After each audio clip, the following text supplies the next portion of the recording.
بسم الله الرحمن الرحيم. أعزائي طلاب وطالبات الفرقة الثالثة، أسعد الله أوقاتكم. Today we are going to have a new lecture on the history of English language entitled The Language Family.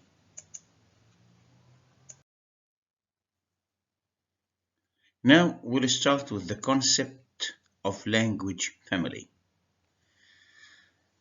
What is meant by a language family? Toward the end of the 18th century, scholars began to compare groups of world languages in a systematic and detailed way. The purpose of comparing these groups of languages is to find whether or not there were correspondences between some of these languages. And if we found that these languages correspond, in other words, if they found similarities between these languages, they assumed that these languages were related. What is meant by related? They mean that these languages descended from a common source, from a parent language. And by the beginning of the 19th century, there was convincing evidence to support the hypothesis that there was once a language from which many of the languages of Eurasia have derived. Okay, so this is the main hypothesis. There was once a language, and from this language many of the languages of Eurasia, by Eurasia here we mean the languages of Europe and Asia, have derived. Now, these scholars called the common source from all the languages of Europe and Asia derived, they call this a proto-language. Okay? And in the case of the European languages, or the languages of Europe and Asia, they call this a Proto-Indo-European. But what is a proto-language? A proto-language is a hypothetical lost parent language from which actual languages are derived. And usually when we talk about a proto-language, we talk about the fact that we do not have any written document of this language. Now, what is the definition of a language family or a family tree?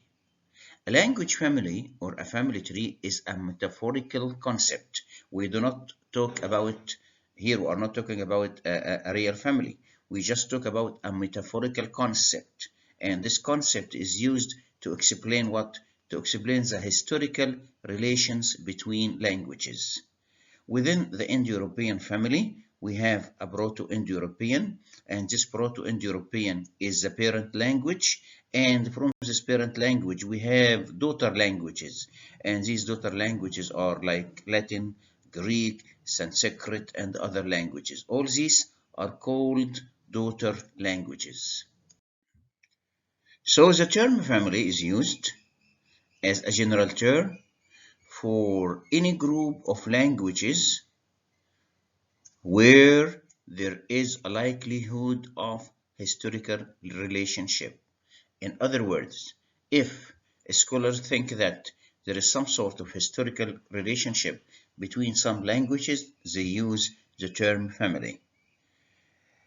If this relationship or the historical relationships are close, in other words, if there is evidence of close historical relationship, the term family is used.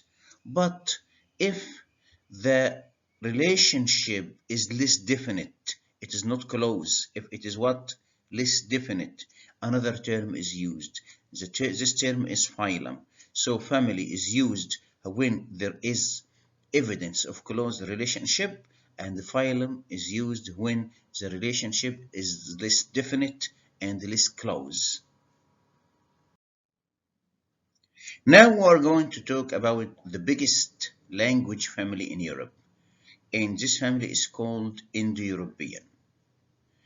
And it is called Indo-European because it covers most of the languages spoken in Europe, Asia, and some parts in India. That's why we call it the Indo-European language. A question: where did the Indo-European language start? And when did it start? So, beginning some period several thousand years BC. So, we are talking about some thousand years before Christ.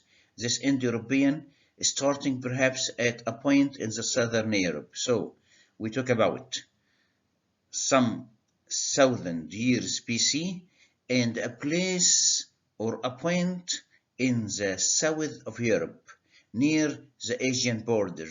So this language was once spoken. But as this language spread and mixed with other non-European languages, what happened? This language lost some of its major qualities and developed more and more new qualities, and that is why we have different variations of Indo-European languages. So the original speakers of Indo-European languages started as a point. They moved east and west.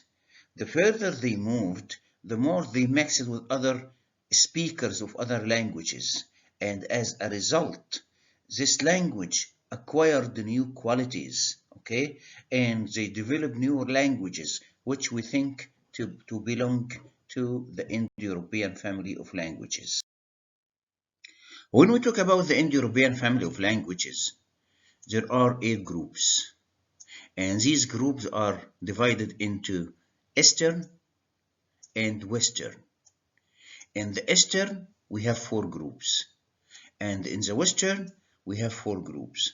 What are the 4 Eastern groups? The first one is called Balto-Slavic, and the Balto-Slavic includes all the Slavonic languages, ancient and modern, and the related languages of the Baltic countries, such as Lithuania and Latvia. The second one is Indo-Iranian, and the Indo-Iranian includes the languages of Old and New India, and of course, Sanskrit and the language of Persia is an example of this. Armenian, ancient and modern. Albanian, which is only spoken in a small area. As for the Western group of Indo-European languages, we have Greek, ancient and modern. We have Latin and all its derivatives. We have the Celtic language, which survives in some of the varieties of language which are now spoken in Wales, Ireland, and Scotland. And finally, we have the Germanic group, and we are interested in the Germanic group because it is the group to which English belongs.